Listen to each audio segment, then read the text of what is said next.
কিছু কিছু নারী কখনো এক পুরুষে আসক্ত হয়ে থাকতে পারে না। দিনটা ছিল 2023 সালের 6 সেপ্টেম্বর। তার সাথে আমার প্রথম কথা হয় ফেসবুকে, তাও একটা ফেক আইডি দিয়ে। আমি যখন তার সাথে প্রথম কথা বলি তখন তাকে আগে বার্থডে উইশ করা নিয়ে কথা হচ্ছিল। যখন আমি তার সাথে পরিচিত হই তখন জানতে পারি তার বাসা কুমিল্লা আর আমার বাসা রংপুর। আমাদের পরিচয়টা হয়েছিল খুব আশ্চর্যভাবে। মেয়েটার নাম ছিল তুলি, আমি তাকে ডাকতাম রং তুলি বলে। পরিচয়ের পর ভালোই যাচ্ছিল সবকিছু, তার সাথে কথা আর আমার জবের জন্য অপেক্ষা। আমার পরের মাসে ছিল একটা কোম্পানিতে জয়েনিং। এভাবেই সময় কাটতে থাকে আর আমাদের সম্পর্কটা ভালো হতে থাকে।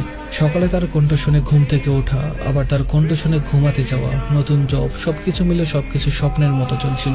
দিন যত যাচ্ছিল আমি ঠিক ততই তার মায়ে পড়েছিলাম।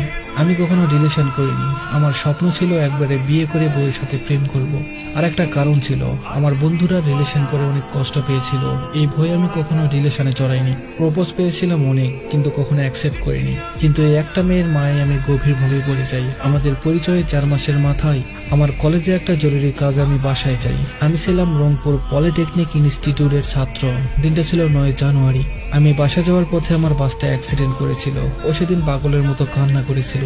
ওই দিন আমি হালকা মাথায় ব্যথা পেয়েছিলাম। তারপর 10 জানুয়ারি আমার ভাইবা দেওয়া শেষ হয়। ওই দিন আমি আবার ফিরে আসছিলাম চাঁদপুরে। পরে আমি তার সাথে দেখা করতে চাইলাম, তাকে নানাভাবে বোঝানোর পরও রাজি হয়। ওই দিন আমি সারাটা রাত ঘুমাইনি, শুধু ভেবেছিলাম কখন দেখা হবে। তাকে আমি ভিডিও কলে দেখেছিলাম, কিন্তু সামনাসামনি ওইবারই প্রথম। জানুয়ারির 11 তারিখ রাত যখন 4টা, তখন আমি কুমিল্লার নিমসার বাজারে নামি বাস থেকে। তখন আমি কিছুই চিনতাম না। তখনও আমাদের কথা হচ্ছিল অনলাইনে। তখন খুব বেশি ঠান্ডা ছিল। সময় যখন 6:25, তখন হালকা অন্ধকারের ভিতরে একটা মেয়ে এসে আমাকে সালাম দিল। পরে ঘুরে দেখি ওইটাই আমার প্রিয় মানুষটা। তখন হয়তো আমার মতো পৃথিবীতে আর কেউ এত খুশি ছিল না। প্রথম দেখার অনুভূতি ভোলার মতো না। তখন আমি আর সে চলে আসি কুমিল্লা ক্যান্টনমেন্টের ওভারব্রিজে। আমার ইচ্ছা ছিল ময়নামতি ঘুরে আসা, কিন্তু সে আমাকে নিয়ে গেছিল ইংরেজের কবরস্থানে। ওই সময় প্রথম কোনো মেয়ের সাথে পাশাপাশি হাঁটছি আমি। তারপরে তার সাথে দেখা করে আমি চলে আসি। আমাদের এই নিয়ে 3 বার দেখা হয়েছিল, কিন্তু যখন তার সাথে আমার সম্পর্কের 1 বছর পূর্ণ হয় তখন সে কলেজে ওঠে। আর তখন থেকে সে কেমন যেন পরিবর্তন হয়ে যায়। আস্তে আস্তে সবকিছু চেঞ্জ হওয়া শুরু হয়। আর আমি তার জন্য প্রচুর পাগলাম করতাম। একদিন রাতে তার সাথে আমার খুব বেশি ঝগড়া লাগে। ওই দিন সে ঘুমের ট্যাবলেট খেয়েছিল। বড় হওয়ার পর ওই প্রথম আমি কারোর জন্য কান্না করেছিলাম। পরে তার আম্মুকে কল দিয়ে সব বলে দিই আমি।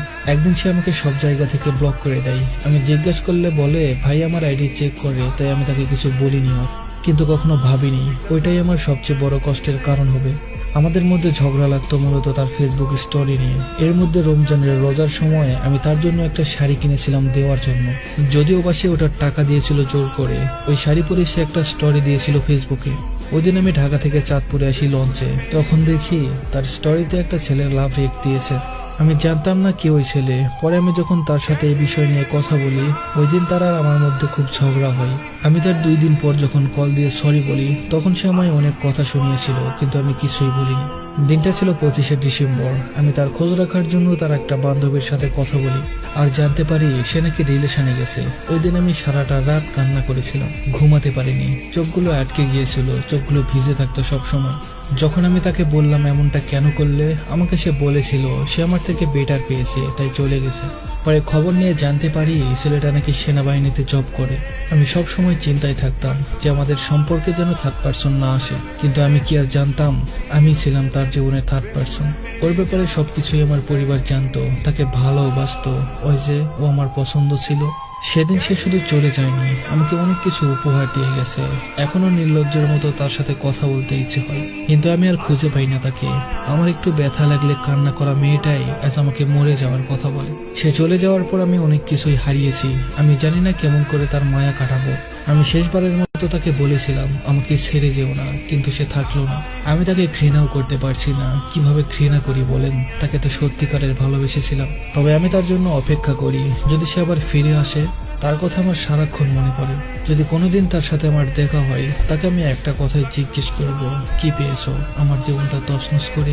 আমি তো তোমায় নিয়ে ভালো থাকতে চেয়েছিলাম, আর তুমি আমার ভালো থাকাটাই কেড়ে নিলে।